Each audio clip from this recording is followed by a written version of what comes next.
আসসালামু আলাইকুম। কুকিং স্টুডিওর আজকের পর্বে আপনাদেরকে তৈরি করে দেখাবো হাঁসের রেসিপি। হাঁসটা আমার কাছে একটু রাজকীয় মনে হয়, কারণ সচরাচর তো কেউ এটা রান্না করে না। খুব স্পেশাল ওকেশনে কিংবা শীতের দিনে রান্না করে। আর সেই হাঁসটাকে আরেকটু স্পেশাল করার জন্য আজকে তৈরি করে দেখাবো হাঁসের কালা ভুনা।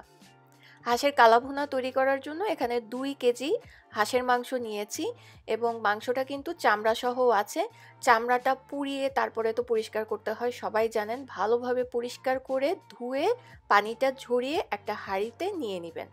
এরপরে হলুদের গুঁড়া দিয়ে দিয়েছি আমি প্রায় আধা টেবিল চামচ, মরিচের গুঁড়া দিচ্ছি 1.5 টেবিল চামচ। মরিচটা স্বাদ অনুযায়ী দিবেন, তবে হাঁসে একটু ঝাল দিলেই খেতে ভালো লাগে। প্রায় 2 টেবিল চামচ পরিমাণ আমি দিয়ে দিলাম ধনিয়ার গুঁড়া। এবার গরম মশলা দিচ্ছি, এখানে 4-5টা দিয়েছি লং, সেই সাথে ছোট টুকরো করে নেয়া প্রায় 3-4 টুকরো দারচিনি, আর এখানে 5টা সবুজ এলাচ আছে। এছাড়া 2টো তেজপাতা আমি এভাবে ছিঁড়ে দিয়ে দিলাম। সেই সাথে দিয়ে দিচ্ছি আদা বাটা, এখানে প্রায় 2 টেবিল চামচের মতো আদা বাটা আমি ব্যবহার করেছি, আর রসুন বাটা দিয়ে দিচ্ছি প্রায় 3 টেবিল চামচ। এই রেসিপিতে রসুনের পরিমাণটা আমি একটু বেশি ব্যবহার করেছি আদার থেকে। এছাড়া আধা কাপের মতো পেঁয়াজ বাটা নিয়েছি, আর পেঁয়াজ কুচি দিয়ে দিচ্ছি প্রায় 2 কাপ। এবার আমি কালা ভুনার মশলাটা তৈরি করব। এর জন্য আমি নিয়েছি প্রায় আধা চা চামচ পরিমাণ রাঁধুনি। এটা কিন্তু কোনো ব্র্যান্ডের নাম না, এই যে দেখতে পাচ্ছেন এই মশলাটার নামই হচ্ছে রাঁধুনি, এবং কালা ভুনার জন্য কিন্তু রাঁধুনি খুবই প্রয়োজনীয়। এছাড়া নিয়েছি 1 চা চামচ পরিমাণ মিষ্টি জিরা বা মৌরি, সেই সাথে 4 চা চামচ পরিমাণে আস্ত জিরা। এখানে একটা জয়ত্রী আমি হাত দিয়ে ছোট ছোট টুকরো করে রেখেছি, সেটা নিয়েছি। আর প্রায় আধা চা চামচ পরিমাণে কাবাব চিনি আছে।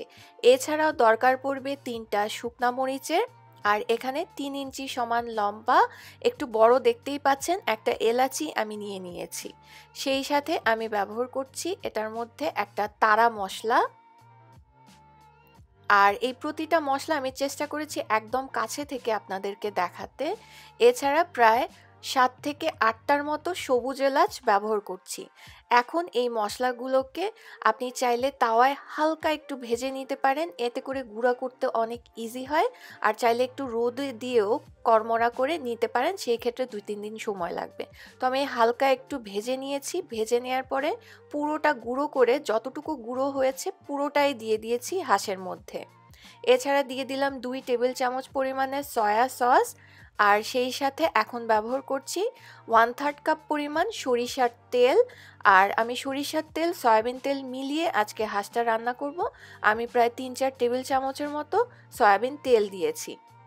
আপনারা কিন্তু রান্নাটা আরও শর্টকাট করার জন্য চাইলে বাজার থেকে কিনে আনা প্যাকেট যে কালা ভুনার মশলা পাওয়া যায় সেটা দিয়েও এই একইভাবে বাকি প্রসেসটুকু ফলো করে রান্না করতে পারেন।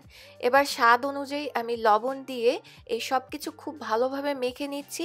এবার চাইলে এটাকে আধা ঘন্টার মতো ম্যারিনেট করে রাখতে পারেন, আবার চাইলে সরাসরি রান্নাও করতে পারেন। তো আমি আজকে এটাকে সরাসরি চুলায় বসিয়ে দিচ্ছি।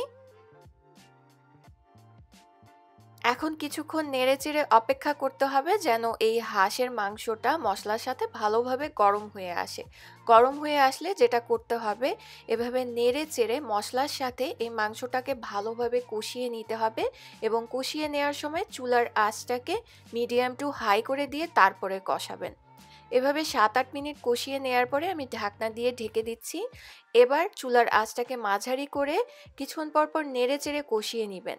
একটা পর্যায়ে দেখবেন যে হাঁস এভাবে পানি ছাড়ছে। হাঁস থেকে কিন্তু আসলে প্রচুর পরিমাণে পানি বের হয়, রান্না করার সময়ে আপনারা টের পাবেন।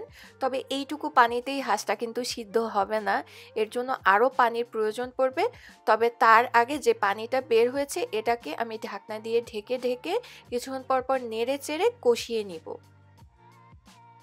কষিয়ে নেওয়া হয়ে গেছে, দেখেন অতিরিক্ত পানিটা কিন্তু শুকিয়ে গেছে।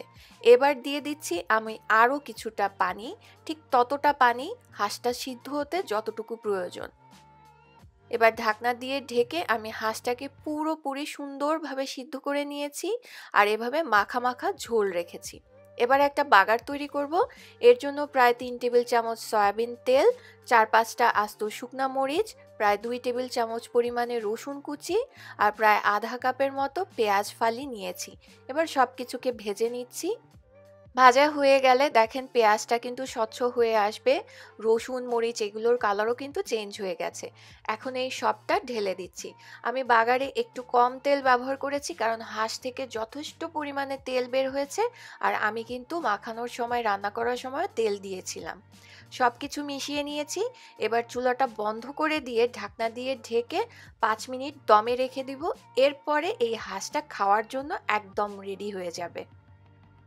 দেখতেই পাচ্ছেন হাঁসটা কতটা লোভনীয় হয়েছে। এভাবে করে হাঁসের কালা ভুনা তৈরি করে দেখবেন। যারা হাঁস খেতে মনে করেন যে একটু গন্ধ লাগছে, এই রেসিপিটা ট্রাই করে দেখতে পারেন।